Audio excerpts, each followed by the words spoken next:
Desde el Centro de Noticias de Caracol Televisión en Bogotá, esto es Noticias Caracol Edición Central, con Jorge Alfredo Vargas y María Lucía Fernández.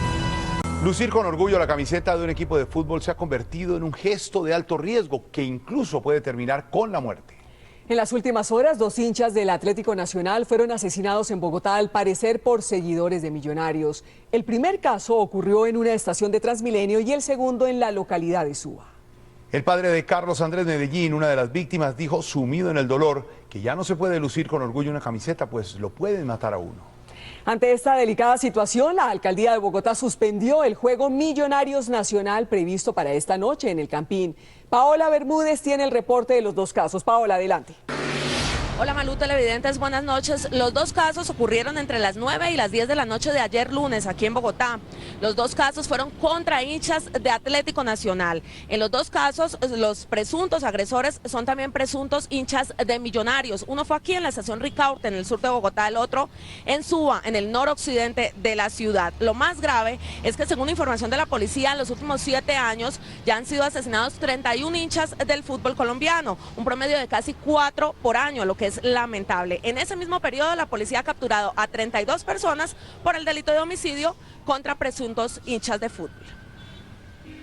Uno de los casos ocurrido en el sur de Bogotá quedó registrado en este video de seguridad de la estación de Transmilenio del barrio Ricaurte. A las 9:49 de la noche, este grupo de jóvenes esperaba un articulado. Varios lucían prendas alusivas al Nacional. Quien está de pie con chaqueta negra de rayas blancas es Carlos Andrés Medellín. Cuando llega al bus, se observa como uno de los muchachos esconde la gorra dentro de la chaqueta. Luego, intempestivamente, 5 jóvenes, al parecer hinchas de Millonarios, descienden del articulado y se lanzan contra los seguidores del Nacional. Carlos Andrés les lanza una patada. Segundos más tarde, de acuerdo con los testigos, el mismo Carlos Andrés, de tan solo 19 años, cayó gravemente herido y falleció. Sumido en el dolor, Rosendo Medellín, padre del joven muerto, dio detalles de los momentos previos al trágico hecho. Que le dijo a la abuelita, me voy mamá, abuelita, a una reunión que tengo de Nacional.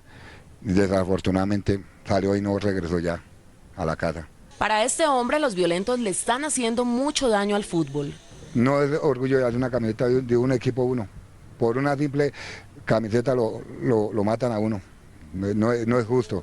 Otro sector de Bogotá, en el barrio Villa María, en la localidad de Suba, también amaneció hoy de luto. Junto a este teléfono público se desplomó Carlos Javier Rodríguez, un hincha del Nacional agredido, de acuerdo con testigos, por un seguidor de Millonarios que lo atacó con un puñal. A mí me parece injusto que maten a un muchacho por solo una camiseta. Nadie ejerce control con las personas que dirigen las barras. No hay educación, no hay dirigencia. Según la policía, desde el 1 de enero de 2007 hasta la fecha han sido asesinados 31 hinchas del fútbol en diferentes actos de violencia en el país. La alcaldía de Bogotá suspendió el partido de fútbol entre Millonarios y Nacional, que se iba a jugar hoy a las 8 de la noche. Las causas que desencadenaron la decisión están respaldadas en las 3 muertes que se han presentado en las últimas horas en la capital como consecuencia de la violencia entre las barras. Después del asesinato de los 2 hinchas del Nacional y el del Santa Fe, la decisión de la alcaldía de Bogotá fue radical y contundente. Suspendió el partido Millonarios Nacional. Y no hay partido porque no estamos para días de fiesta. Este es un día de luto y no podíamos estar nosotros festejando algo que no nos merecemos, de no haber respetado la vida. La decisión se veía venir. Antes del anuncio oficial, el alcalde Gustavo Petro había trinado en su cuenta. Si no hay paz en los barrios por el fútbol, no puede haber fútbol en el estadio. El gobierno nacional de inmediato apoyó la decisión de cancelar el partido. En Colombia no podemos seguir llorando nuestros muertos y celebrando los goles al mismo tiempo. Finalmente, el director de la Policía Nacional, Rodolfo Palomino, ofreció una recompensa para quien brinde información que permita la captura de los responsables del asesinato del joven hincha en la estación de Transmilenio. Hasta de 15 millones de pesos para quienes nos permitan, con su información, individualizar, judicializar y capturar a quienes cometieron estos actos. La cancelación del partido fue apoyada por el vocero de la barra Los del Sur del Atlético Nacional en Bogotá. A esta hora, el alcalde Gustavo Petro se reúne con directivas del fútbol profesional para discutir los hechos de violencia registrados en la ciudad. Minutos antes, Petro se había reunido con representantes de las barras. Yarit Muñoz, ¿qué es lo último? Buenas noches. Buenas noches, Jorge Alfredo. Pues de esta reunión a la que asistieron voceros de 4 hinchadas de 4 equipos aquí en Bogotá, Millonarios, Santa Fe, América y Nacional, pudimos conocer al menos 3 aspectos. Los hinchas le han pedido a las autoridades que haya más compromiso por parte de la presidencia de estos equipos porque algunos de esos problemas se están generando incluso por rivalidades entre las mismas barras. Otra solicitud que han hecho los hinchas es que las medidas restrictivas para ingresar a otras ciudades no se sigan aplicando. Lo que ellos llaman el cierre de fronteras estaría complicando mucho más las cosas en vez de mejorarlas. Y la tercera, que 2 instituciones de la Alcaldía Mayor van a estar al tanto de la participación social y productiva de los hinchas, especialmente en los barrios de la ciudad. A esta hora seguimos a la espera de los resultados de la reunión que sostiene el alcalde mayor Gustavo Petro con los directivos del fútbol colombiano para saber qué va a pasar con la fecha que se suspendió y con los partidos que siguen aquí en la capital. Desde la alcaldía mayor, Yarid Muñoz, Noticias Caracol. Yarid, buenas noches y gracias. A propósito, Noticias Caracol habló con el papá de alias Toledo, el joven hincha de Millonarios señalado como el responsable de la muerte de un militar retirado. El hombre asegura que su hijo es inocente. A solo unas cuadras del lugar en donde fue asesinado el militar en retiro Pedro Contreras, en el barrio Santa Cecilia, también vive Carlos Moreno o alias Toledo, el joven que según las autoridades cometió el crimen y que luego se dio a la fuga. Hoy hablamos con el papá del supuesto agresor, quien defiende la inocencia de su hijo. O sea que usted dice que su hijo no fue el que cometió el crimen. En ningún momento. Ya estamos tranquilos, porque no era un solo muchacho. Ni ellos iniciaron el problema. Este hombre de 70 años, que también dice ser un militar en retiro, recordó lo que se vivió en su casa minutos después del lamentable hecho. Ya llegaron más policías y yo los autoricé a entrar. Aseguró que desde ese día no ha vuelto a hablar con su hijo, pero que sí ha recibido amenazas de algunas personas que dicen ser hinchas de Santa Fe. Que donde salga, donde se encuentre, donde esté, lo vamos a matar. Con carteles, las autoridades buscan a alias Toledo. Ofrecen una recompensa de hasta 15 millones de pesos a quien dé información que ayude a su captura. Mientras tanto, la familia de Pedro Contreras, el militar en retiro asesinado, sigue reclamando justicia. Esta es una noticia en desarrollo de Noticias Caracol. Hoy fue un día histórico para la paz. El presidente Juan Manuel Santos habló sobre el proceso de paz con las FARC ante la Asamblea de las Naciones Unidas. Vamos en vivo a Nueva York con nuestros enviados especiales Luis Carlos Vélez y Luis Eduardo Maldonado, quienes nos tienen los detalles de esta y otras noticias. Adelante, buenas noches. Jorge Alfredo, ¿qué tal? Muy buenas noches. Son las 8 de la noche, 10 minutos acá en la costa este de los Estados Unidos. Hoy fue un día muy importante para Colombia. El presidente Juan Manuel Santos presentó en sociedad internacional lo que sería la manera en que Colombia haría justicia con las FARC en caso de que se apruebe el eventual proceso de paz que estamos realizando. Fue la manera en que el presidente Juan Manuel Santos le dijo a la comunidad internacional: necesitamos que nos apoyen en esta manera de hacer justicia que le estamos proponiendo a todos ustedes. Fue un discurso de 15 minutos con mensajes concretos, contundentes al mundo. Primero, ha señalado el presidente ha pedido respeto para las decisiones judiciales en cuanto hace referencia al proceso de paz. Ha dicho que no habrá impunidad y ha señalado que es imposible pretender juzgar los delitos de 30 años y condenarlos al mismo tiempo. De comienzo a fin, en su intervención ante la ONU, el presidente Juan Manuel Santos defendió su decisión de buscar la paz en Colombia y pidió el acompañamiento del mundo, pero con respeto. Pedimos que se nos siga acompañando en este esfuerzo, respetando nuestras decisiones. En el discurso también hubo un mensaje para las FARC. Yo espero que la guerrilla entienda que llegó el momento de dejar atrás esta confrontación de 50 años, que llegó el momento de cambiar las balas por los votos. Yo sigo optimista, pero la paciencia del pueblo colombiano no es infinita. Además, Santos habló de paz y de justicia. No habrá impunidad por crímenes de lesa humanidad y crímenes de guerra cometidos de manera sistemática. Recordó que el narcotráfico es el combustible del conflicto en Colombia. Si logramos que la guerrilla, una vez desmovilizada, cambie de lado y se convierta en aliada del Estado para poner un dique definitivo al narcotráfico y terminar los cultivos ilegales, imagínense lo que esto significaría. Santos finalizó con una frase que resume su optimismo en la paz de Colombia. Yo aspiro a que el fin del conflicto sea la buena noticia que traiga el presidente de Colombia en un año a esta asamblea. Muchas gracias.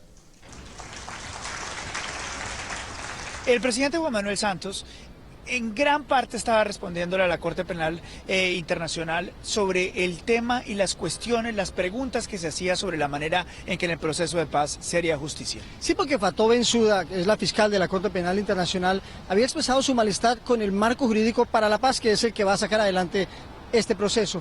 Pues hoy se sentó con el presidente Juan Manuel Santos. Le dijo: presidente, me malinterpretaron. Yo no quiero ser una piedra, un obstáculo en el proceso de paz. Quiero ser aliada de este proceso que se está jugando Colombia.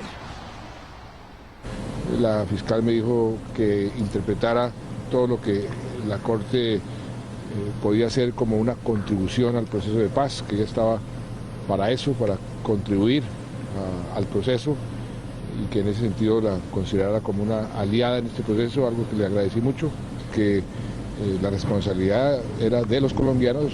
Nosotros teníamos la autonomía para proceder en la dirección que nosotros consideráramos conveniente, por supuesto respetando los compromisos tanto nacionales como internacionales que tenemos. Eso significa que al presidente Juan Manuel Santos las cosas le empezaron a salir bien en lo que tiene que ver en específico con pedirle a la comunidad internacional que lo acompañe en el proceso. Y otro punto muy importante es el anuncio, un nuevo respaldo del presidente de Uruguay, José Mujica, el país donde se va a sentar el gobierno y el Ejército de Liberación Nacional. Nuevamente reiteró su apoyo al proceso de paz que está por comenzar. Cargo con el deber de luchar por patria para todos y para que Colombia pueda encontrar el camino de la paz. Y cargo con el deber de luchar por tolerancia. La tolerancia es el fundamento de poder convivir en paz y entendiendo que en el mundo somos diferentes. El tema de la paz central. Todos los presidentes tuvieron que ver algo con la paz de Colombia, en privado porque dialogaban con el presidente en los pasillos o en sus intervenciones ante los países del mundo. Otro de los temas que tenía el presidente Juan Manuel Santos acá en la ciudad de Nueva York tiene que ver, Luis, con el conflicto que tenemos, conflicto limítrofe que tiene Colombia con Nicaragua. Pues bien, no solamente Colombia es el que tiene problemas con Nicaragua, también Costa Rica, y por eso nos sentamos a hablar con la presidenta Laura Chinchilla, quien hoy su país le dijo a la ONU: hombre, necesitamos medidas cautelares contra Nicaragua porque ellos ya están tomando acciones de hecho en nuestro terreno. Dijo algo así como: nosotros no tenemos ejército, pero presidente de Nicaragua, no nos van a quitar más terreno. Esta fue nuestra conversación. Presidente, su país junto con Panamá y Colombia entregaron hoy a la ONU una carta en la cual hablan sobre lo que Colombia considera las intenciones expansionistas de Nicaragua. ¿Qué dice el texto de esa carta? Lo que se recoge en esa carta es la preocupación profunda que nos ha generado una actitud de Nicaragua hostil, una actitud expansiva, yendo más allá de algunos de los límites históricamente establecidos y además también una actitud de fortalecerse militarmente, mandando con ello un mensaje de desestabilización de los balances de la paz y la armonía regional y particularmente entre naciones tan cercanas como somos Colombia, Panamá y Costa Rica frente a Nicaragua. Presidenta, ¿hasta dónde va a llegar la defensa de su país, sobre todo si se tiene en cuenta que Costa Rica no tiene un ejército? Costa Rica es muy particular porque no tenemos ejército y por eso también es que resulta tan incomprensible que a un país como Costa Rica, que no es un agente de controversia a nivel internacional, que no andamos buscando el conflicto ni la guerra con nadie, porque renunciamos de manera unilateral a las Fuerzas Armadas, es tan difícil entender que Nicaragua nos haga esto. Y a veces creemos que es que se está aprovechando precisamente de esa debilidad relativa de Costa Rica de no tener ejército y no tener una capacidad defensiva. ¿Usted eventualmente le pediría ayuda militar a un país como Colombia? Bueno, nosotros no quisiéramos obviamente alimentar un escenario de confrontación. Costa Rica sigue haciendo un llamado para que simple y sencillamente se respeten los principios básicos de la convivencia de las naciones, el respeto a la soberanía, principios básicos del derecho internacional. De manera que yo no quisiera todavía prever un escenario de esa naturaleza, pero sí es preocupante de que Nicaragua y respete esos principios y que Nicaragua esté más bien fortaleciendo su capacidad militar.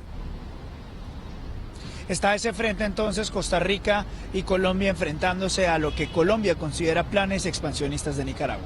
Bueno, y mañana el presidente va a tener una cumbre con los países de Alianza Pacífico, van a mirar qué se ha hecho en materia comercial, va a Boston, asiste a la Universidad de Harvard, una charla y en la noche viaja a Colombia, llegará a la 1 de la mañana de este jueves. Un día muy movido aquí en Naciones Unidas, vamos a regresar con más información desde Bogotá. Un grave acto de intolerancia entre un policía y un motociclista se presentó en el Chocó. El enfrentamiento a puños, según un testigo, se inició porque el motociclista irrespetó una norma de tránsito y el patrullero intentó retenerle la moto. La pelea quedó grabada en video. La cámara grabó una aparente discusión entre un motociclista y un policía. El hombre de blanco, que habría cometido una infracción, trató de levantar su moto, pero el uniformado no lo dejó. En el momento que el muchacho iba pasando, no había ningún policía como coordinando el paso de los vehículos. Cuando los policías se percataron, el muchacho ya iba pues adelante. Entonces los policías llamaron a los otros compañeros, el muchacho lo retuvieron. El conductor, al parecer, agredió verbalmente al patrullero e intentó por segunda vez llevarse su vehículo. El policía se lo impidió y el motociclista lo atacó a puños en el puente del río San Juan, que comunica a Ixmina con Condoto. Más de 100 personas y otro uniformado observaron cómo el motociclista se quitó la camiseta y continuó la pelea. Cuando el patrullero lo redujo en el piso, un habitante de Ixmina, disfrazado de payaso, intervino. El director de tránsito de la Policía, general Carlos Mena, entregó su versión de lo sucedido. Que esta persona viola las normas de tránsito y obviamente proviene de manera casi que inmediata una agresión verbal, una agresión posteriormente física al policial. Un acto de intolerancia que también contagió al uniformado, aseguró el oficial. Vamos a tomar las medidas correspondientes, la sanción ejemplarizante. Resaltó que el presunto error del uniformado no puede empañar la gestión de los más de 100.000 hombres que cuidan a los colombianos. Un civil gravemente herido dejó hoy un confuso enfrentamiento armado en la Macarena Meta. Los hechos ocurrieron en la vereda La Cristalina, por donde transitaba este vehículo que recibió varios impactos de arma de fuego. Uno de los 3 ocupantes resultó herido y fue trasladado por el ejército en helicóptero hasta San Vicente del Caguán. La Fuerza de Tarea Conjunta Omega explicó en este comunicado que en el sitio por donde pasaba el vehículo se presentó un ataque de las FARC al ejército, resultando herido un civil. Uno de los ocupantes del carro relató lo sucedido. Pasábamos por la carretera cuando nos disparaba el ejército, directamente a nosotros. En un sitio que llamado, creo que La Floresta. Nosotros al ver eso echamos reversa en el carro y nos disparaban y le pegaron un impacto al carro. Colombia decide. Elecciones 2014. No paran las críticas desde el Centro Democrático contra el precandidato presidencial del uribismo, Óscar Iván Zuluaga, luego de que le pidiera a José Obdulio Gaviria declinara su aspiración al Senado. El propio expresidente Álvaro Uribe llamó a la calma. Para los uribistas, la petición de Óscar Iván Zuluaga a José Obdulio Gaviria es un irrespeto al expresidente Álvaro Uribe. Insolidario, es irrespetuoso de una decisión que él ya tomó. Sin embargo, Óscar Iván Zuluaga dijo que lo hizo porque la inclusión de Gaviria en la lista ha desviado el debate que viene dando este movimiento. Eso ha llevado a un debate personalizado con un lenguaje que me parece no le hace bien al país. El expresidente Álvaro Uribe, por su parte, quiso bajarle el tono a esta controversia al interior de su movimiento. Paciencia y prudencia para que estas dificultades no afecten esa ilusión de visión de país que tenemos en el Centro Democrático. José Obdulio Gaviria no habló del tema, pero en su cuenta de Twitter dijo: primero, seguir difundiendo doctrina uribista. Segundo, ante ataques internos del Centro Democrático, silencio. Tercero, Ante ataques de enemigos, respuesta combativa. Integrantes de esta lista del Senado por el movimiento fijaron su posición con respecto a la petición del precandidato Zuluaga. Esto no fue un trabajo improvisado, fue un trabajo serio que se hizo. A propósito de candidaturas por el uribismo, este miércoles se anunciará la lista del movimiento a la Cámara de Representantes.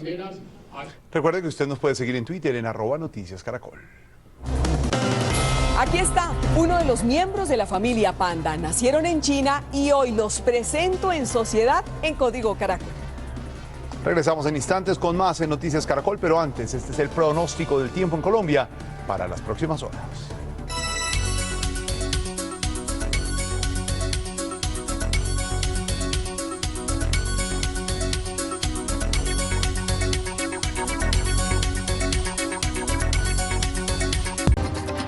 La tasa representativa del mercado que regirá mañana es de 1.888 pesos con 14 centavos. Bajó.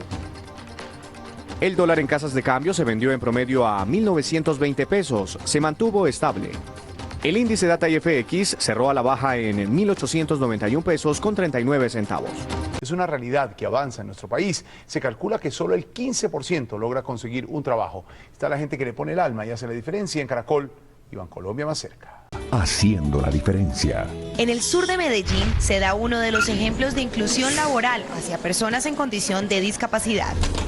Juan Cano, a quien una mina antipersona le quitó muchas posibilidades laborales, encontró en el sector bancario una oportunidad personal y familiar para salir adelante. La verdad pensé que iba a ser más duro. Se sabe que en el país no está tan impulsado la contratación de personas con dificultades. Personas en condición de discapacidad, pero que le pongan el alma a trabajar eficientemente en los cargos administrativos del banco, fue la apuesta del presidente de Bancolombia, Carlos Raúl Yepes. Entendemos su limitación simplemente para facilitarle, por ejemplo, accesos, los dispositivos. En el caso del invidente tuvimos que conseguir un software especial para que él pudiera trabajar. La discapacidad se siente cuando los lugares no tienen acceso. De hecho, ni siquiera he sentido mi discapacidad porque el lugar es totalmente accesible. Como Jenny y Juan, hay más empleados en Medellín, Bogotá y Barranquilla. Al igual que Bancolombia, el Metro de Medellín también involucra a esta población en su quehacer diario. Empleados con capacidad ejemplar en su desempeño. 3 años después de la operación Sodoma, en la que fue abatido Jorge Briceño, alias El Mono Jojoy, habló por primera vez en televisión el hombre que entregó toda la información que permitió su caída. En diálogo con Diego Fajardo, el informante denunció que el gobierno de los Estados Unidos no le pagó la recompensa de los $5 millones. Noticias Caracol investiga. Estas son las botas que permitieron dar con la ubicación exacta y precisa de Jorge Briceño, alias El Mono Jojoy, hace 3 años. Se trata de un calzado especial para diabéticos. En su tacón fue colocado un sofisticado dispositivo de posicionamiento satelital. Las botas llegaron al campamento de alias Jojoy a través de este hombre, quien por primera vez habla para televisión y por obvias razones oculta su identidad. Estuve trabajando para la organización de la FARC como auxiliar o cooperador de ellos en suministros, en medicamentos y en otras cosas que ellos necesitan. Sin sospecharlo, la policía le seguía los pasos y un día lo interceptan en una calle de Bogotá. Diciendo que tiene una orden de captura mía y que pues que lo sentemos a hablar, que si quiere que yo le colabore. Intimidado, dice, y con el ánimo de ganarse la recompensa, aceptó colaborar. Me dice, recuerde que cualquier cabecilla que caiga, sea Rumaña, sea El Mono, Efren, hay una recompensa aquí en Colombia y en los Estados Unidos. Se buscan Jorge Suárez Briceño, alias Mono Jojoy. Ya como infiltrado, continuó llevando suministros al bloque oriental hasta que llegó el pedido de las botas. Venían con especificaciones de allá, las debían de hacer un ortopedista, ¿sí? Porque eran unas botas para la diabetes. Son unas botas ortopédicas. ¿Qué talla? Talla 42. Las botas fueron confeccionadas en Colombia y en los Estados Unidos se les colocó el dispositivo. Él las llevó, se las entregó al jefe de compras del bloque oriental, pero nunca supo lo que tenían en su interior. Ese día, esas botas las revisan por todo lado. Hermano, eso desde los cordones en adelante, la suela, la costura, por todo lado la revisan. Al final el calzado pasó el examen. 20 días después de la entrega, la Fuerza Aérea bombardeó el campamento del más temido de los jefes guerrilleros. La operación Sodoma había sido un éxito. ¿Usted le pagaron la recompensa al Estado colombiano por haber entregado al Mono Jojoy? Sí, por haber trabajado en conjunto con las autoridades sí se pagó. ¿Cuánto le pagaron? Lo que han prometido. ¿Cuánto es lo que le prometieron? ¿Cuánto habían lo prometido? El Estado colombiano ya prometió 5.000 millones de pesos. Y así consta en este documento oficial donde aparece la suma pagada, 4.380 millones de pesos. De los 5 millones de dólares ofrecidos por los Estados Unidos, dice que solo recibió $100.000 de la CIA y 200 millones de pesos de la DEA. Hemos estado preguntando, tocando puertas, ¿por qué no se pagó el dinero? ¿O por qué prometen y no cumplen? Pero alguien podría decir, ya le pagaron 5.000 millones de pesos en Colombia, ¿para qué quiere más plata? Porque es un dinero que ya se ganó y se ha prometido, ¿sí? Hombre, si ya está ganado, no es que yo quiera más plata, es que ya se ganó. Nos comunicamos con la Embajada de los Estados Unidos, pero esta fue su respuesta. La embajada no tiene ningún comentario al respecto. Pero no pierde las esperanzas, dice, mientras prepara una solicitud de asilo, pues sabe que su cabeza tiene un alto precio y que las FARC, a las que conoce como nadie, se toman su tiempo para cobrar venganza. Diego Fajardo, Noticias Caracol. Con este informe terminamos. Más noticias a las 11:30 de la noche en Última Edición con Luis Carlos B. Ya viene La Voz, esto es Noticias Caracol, primero en Noticias. Buenas noches.